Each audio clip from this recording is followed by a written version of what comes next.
Iremos continuar a ouvi-lo, mas antes queremos registar as palavras de um dos homens que mais profundamente conheceu e admirou as raras qualidades de Gouveia Lemos, o engenheiro Eugênio Lisboa, também figura inesquecível desta terra.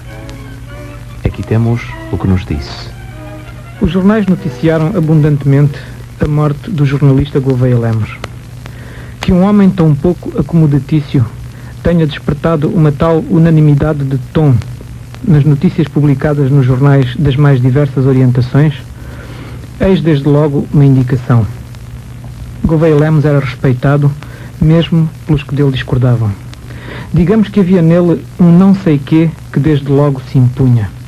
Talvez a sua bondade, talvez a sua afabilidade, talvez, sobretudo, o saber-se que era um dos raros homens que estava disposto a pagar com a própria vida o preço das suas convicções mais profundas. Várias vezes o vi em sérias dificuldades, e estou talvez a dizer pouco. Alguma vez o terei visto à beira da ruptura total. Nunca notei nesses momentos que mostrasse, fosse como fosse, que o desespero o devorava. Ficava-se amigo dele com facilidade, e ficava-se para o resto da vida. Como jornalista era muito mais do que um profissional sério e cheio de vivacidade. Tinha um estilo próprio. Qualquer texto seu, além de ser um modelo de literatura jornalística, era também um texto literariamente muito pessoal. Gouveia Lemos escrevia bem, tinha o gosto da palavra única, aquela que, inesperadamente, entra em ressonância com a ideia que se quer percutir. Era um escritor genuíno. A sua malícia estilística escondia um pouco o homem.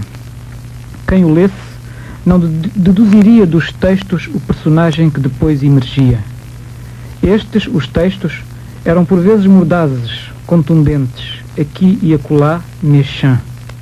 Faltava a temperá-los o sorriso bonacheirão, a suavidade da voz e a doçura do olhar. De resto, falava como escrevia, mas falado, deixava uma impressão diferente e mais suavizada. Era sobretudo um homem de coragem no plano profissional e no plano privado. Amava a profissão de cujos privilégios e autonomia era intransigentemente cioso. Tinha o brio próprio do técnico competente e odiava por isso a intromissão atrevida e volátil das aves de arribação. Suponho que sabia exatamente o estado precário da sua saúde. No entanto, sempre que discretamente o sondávamos, mostrava-se animoso e cheio de planos. Creio que se tratava mais de sossegar-nos a nós do que de sossegar-se a si próprio. Era corajoso, mas com a sua peculiaríssima tolerância não via razão para que os outros o fossem também. Por isso nos aquietava. Partiu para o Brasil e não voltou. Dizem que nos últimos dias, já depois de operado, quando se lembrava disto, da terra e das pessoas, chorava. A chorá-lo, pela perda irreparável que a sua partida representa, ficamos nós. Parece que as pessoas como Gouveia Lemos se demoram um pouco neste mundo que é o nosso. Fulgem e desaparecem. No entanto, como observava um personagem de José Régio, este mundo ficaria mais pequeno se eles não passassem por cá.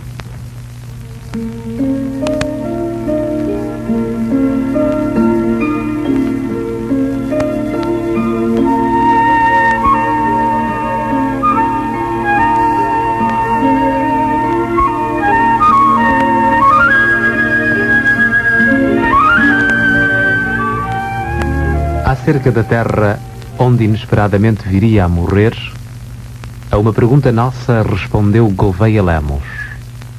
Parece-me reconhecer em si um admirador do Brasil. Tem motivos? Eu sou altamente suspeito a falar de Brasil, porque os motivos são tão de natureza subjetiva que argumentar a respeito deste meu begã pelo Brasil chega a ser desonesto. Eu sou, continuando a ser português, sem patrioteirismos, continuo a gostar, apesar de tudo, muito de ser português, Eu sou muito brasileiro. E isto entende-se facilmente se eu disser que tenho no Brasil a maior parte da minha família mais próxima. Minha mãe, o meu pai já não é vivo, os meus irmãos, os meus primos direitos com quem cresci, com quem fui educado como irmão, os filhos deles, isto é, os meus sobrinhos, os filhos dos meus primos, constituindo um numeroso clã que se dispersa pelo Brasil, embora se concentre principalmente no Rio de Janeiro. E de tal modo isso é verdade que todo esse meu clã me considera um exilado, porque só eu não estou com eles no Brasil. Isso acontece porque quando eu resolvi vir para a África, eu tinha motivos para resolver vir sozinho. Esses motivos felizmente desapareceram e hoje eu já teria muitos motivos para ir para o Brasil juntar-me ao resto da família. Mas acontece que eu já sou por demais moçambicano. E para o bem e para o mal eu estou cá e quero cá continuar. Do Brasil e dos seus escritores, certamente gostaria de recordar nomes com quem contactou.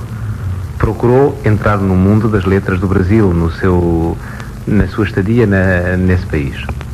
Eu devo distinguir entre duas fases da minha vida no Brasil, ou melhor, duas estadias no Brasil. Eu estive lá entre 1955 e 1957, como disse. Portanto, voltei de lá há 14 anos e morando mesmo, radicado, pensava eu, afinal voltei a Moçambique e por tal forma que tenho duas filhas nascidas lá, são cariocas, são nascidas mesmo no Rio de Janeiro.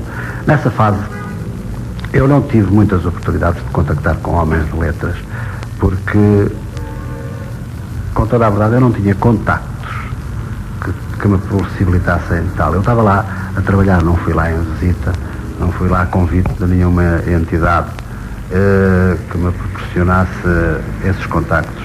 Trabalhei e não trabalhei só em jornal, aliás eu só trabalhei em jornal na medida em que fiz um curso de preparação de repórteres na Tribuna da Imprensa, o Jornal de Carlos Lacerda, onde fiz estágio, isto é, fiz um curso teórico, um curso intensivo de preparação de repórteres e depois, porque felizmente fiquei entre os melhores classificados, fui convidado a fazer um estágio e a ficar lá a trabalhar. Nessa altura já tinha resolvido regressar. Foi, portanto, a um nível bem modesto que se processou a minha vida no Rio de Janeiro nessa época e os meus contactos com os homens de letras foram só mais fáceis porque era mais fácil comprar os livros deles do que aqui, onde eles chegam muito escassamente e por muito alto preço. Criei admirações novas, retifiquei admirações antigas. Agora, quando estive lá recentemente, eu estive já este ano no Brasil, estive durante quase 2 meses em férias. Fui exclusivamente para ver a família, para rever a família.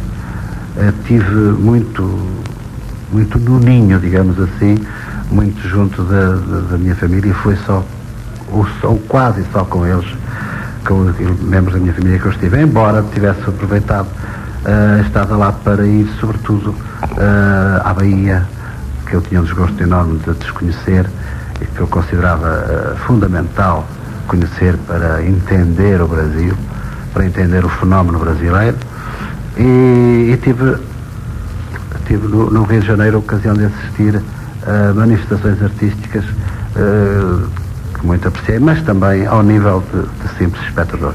Na verdade eu não fui emissão jornalística. A admiração por figuras literárias do Brasil, pois tenho, ainda sou um bocadinho reacionário, digamos, em certo aspecto, porque ainda continuo a preferir o Graciliano Ramos, ainda continuo a preferir o Jorge Amado. Há, no entanto, uma vaga de poetas novos brasileiros com os quais também eu não tive ainda a oportunidade de contactar, mas continuo a agarrar-me também reacionariamente, continuo a agarrar-me ao Carlos Drummond de Andrade, continuo a agarrar-me ao Vinícius de Moraes, continuo preso pelo Manuel Bandeira.